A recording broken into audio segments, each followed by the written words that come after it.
Hello and welcome to the Biz Daily. I'm Jon Jordan. So the news we're talking about today is slightly speculative, but interesting nevertheless. So we all know that Fallout Shelter has been kind of one of the big surprises of 2015 when it comes to mobile gaming.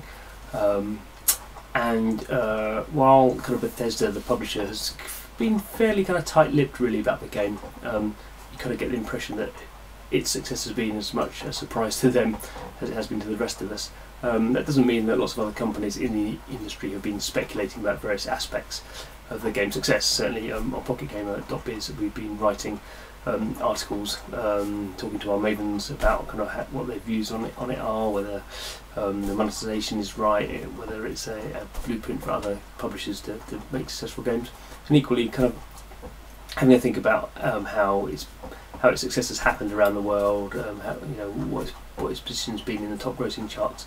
So yeah, it's pretty straightforward now.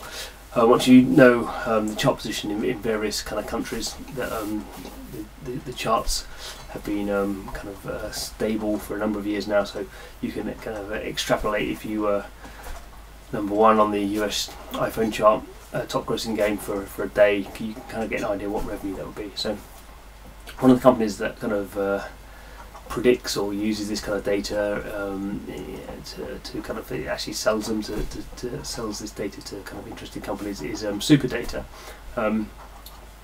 Always quite bullish in its predictions, and always quite keen, I guess, to make media statements. And it kind of said in its report for June, it reckoned that the Fallout Shelter had generated $5.1 million during June. So it came out kind of at the start of June and did pretty well for kind of two to 3 weeks, and then pretty much now has dropped out of the top 100. It actually pretty much dropped out of the top 200 in any of the big kind of Western markets where it was performing well. So that's the US, kind of UK, Russia, Germany, France, Australia, all those kind of places. It's kind of well out the kind of the money positions.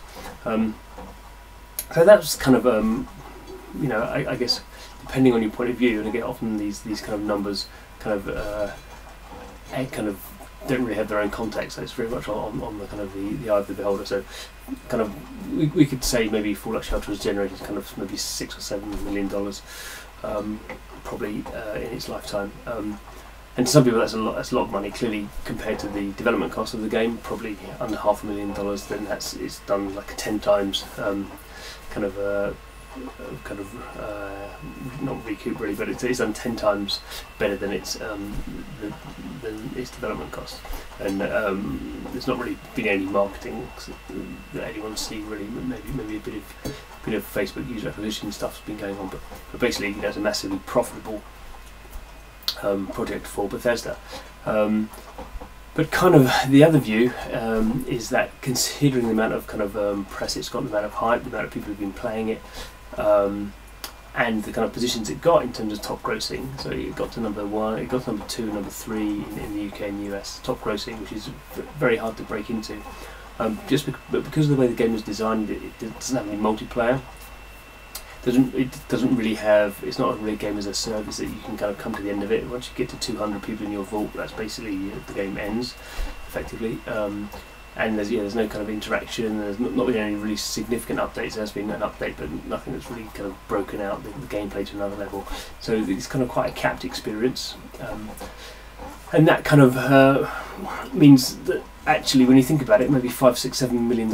It actually isn't very much. If you think a game like Candy Crush Saga, which is kind of the kind of interesting quote that when Fallout Shelter came out, within a couple of days it had overtaken the Candy Crush Saga in the US chart, and that was seen as like a big deal. And I did agree, it was a big deal, but obviously Candy Crush Saga is a $1 billion franchise. That's a lifetime, so that's over a much longer period of time. It's been out for a long time. But it's been successful in many more countries, and it's sustained that success, and that's really in this kind of current state where the industry is. You need to sustain your success for more than 2 weeks. So certainly, I would say from my point of view, $5 million, $6 million isn't a lot of money for a game that has been kind of like burst onto the scene. And obviously the reason this is Bethesda and the developer behaviour.